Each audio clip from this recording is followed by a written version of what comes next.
lab today. The Mercedes. It's gone. But don't worry, this video is a really fun thing that I'm going to take you through. Not only did I bring the Mercedes to an extremely special place for a neat event, we also discovered a couple of neat old cars in someone's garage. They're nice and dusty. So follow along with the adventure today, and I will have a follow-up of the whole Mercedes trip later on after the weekend. Now, it's been quite a while since we've had the Mercedes out of the lab and in the sunshine. And this is the very first time that we've taken it out and loaded it up on the trailer.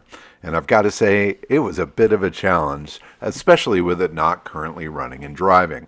The wheelbase is so long and the ramps are so short, we really had to block things up to get it up there. But we did it safely, and we made the trip to Long Beach, California, to the new Mercedes-Benz Classic Center.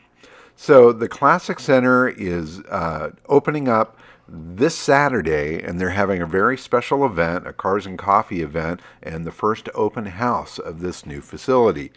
And we found out about this event. I've spoken with the director of the Classic Center. He sounds very excited about the car. He's been following along on the whole project. And when the opportunity came to bring the Mercedes down to them to have it there for the open house, I absolutely couldn't pass up that possibility. Now, it's going to be a zoo on Saturday morning when everybody's rolling in, so they allowed me to bring the car down to drop it off with them on Thursday so that it will be there, so we don't need to deal with the big trailer and that sort of thing to get it out first thing Saturday morning. So, in any case, it was a fantastic treat to be able to go there, get a little sneak peek of this amazing facility that they've put together there. And I want to urge anybody that is in the area or ever runs through Long Beach to check it out. Okay. Because it is absolutely world class, and I can't wait to show you some footage of the inside of this place, which I will definitely take on Saturday. But in any case, we got the Mercedes backed up here to the door. We started to unstrap it and work its way on down the ramp here. Again, quite a challenge moving it around, but I think we did it safely. We didn't lose anything in the process, and the car is going to go into the storage facility here and sit while it awaits the event.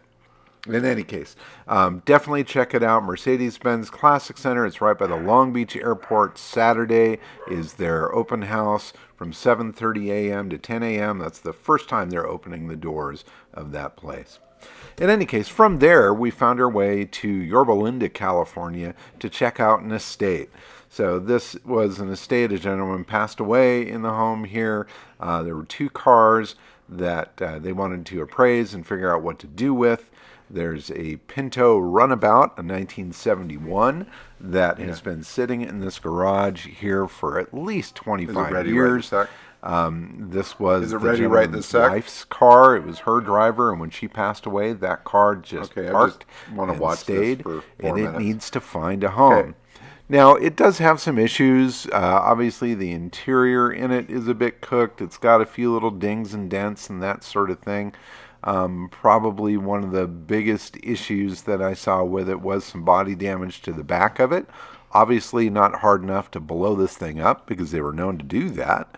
But there's a bit of a wrinkle in the quarter panel back there. It's super thick, nasty dust on this thing. It's been sitting forever. I do feel like this paint is going to clean up, actually, to a certain extent.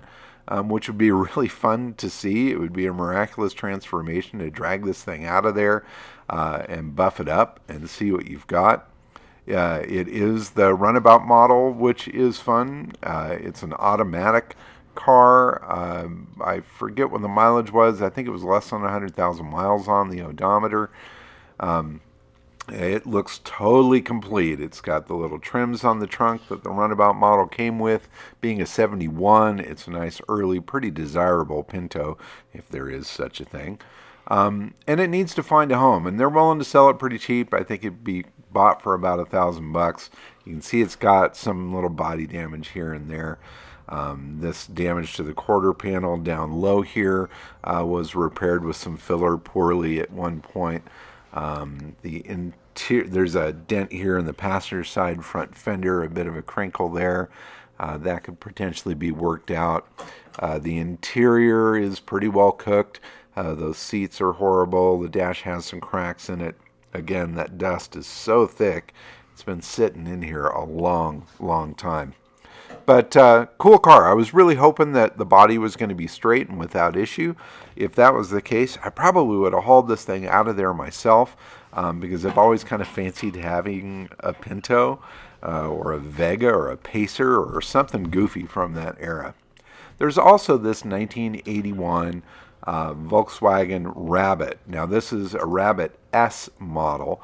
The S model came, I believe, with disc brakes in the front and a 5-speed transmission. Now this was the gentleman that lived there. It was his car. It was his driver until he stopped driving once he got old enough. I think it's been sitting now for, gosh, probably a good 10, 15 years or so.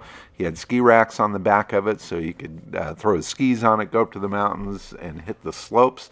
The body on this looks very solid, very straight. Doors are not opening up. Typical latch problems or handle problems with these early Mark 1s. So that might be an issue. But this is a really restorable car. Being an S model, that makes it fairly desirable. Tags on there. It was hard to see where it was last registered. In any case, interior's not too horrible, at least not back in the hatch area. Inside, we'll get the doors open here in just a little bit. The seats are definitely tore up. I think there was less than 100,000 miles on this car, which is not bad. So, engine compartment totally complete. The battery is still in place. The only thing that I see that's not hooked up is the air conditioning system, which is a pretty common thing with these because those big piston type compressors suck a ton of power out of these cars. And so that was disconnected, but it is an air conditioned car. It has that factory sunroof. And again, it's the S model, which everybody seems to like.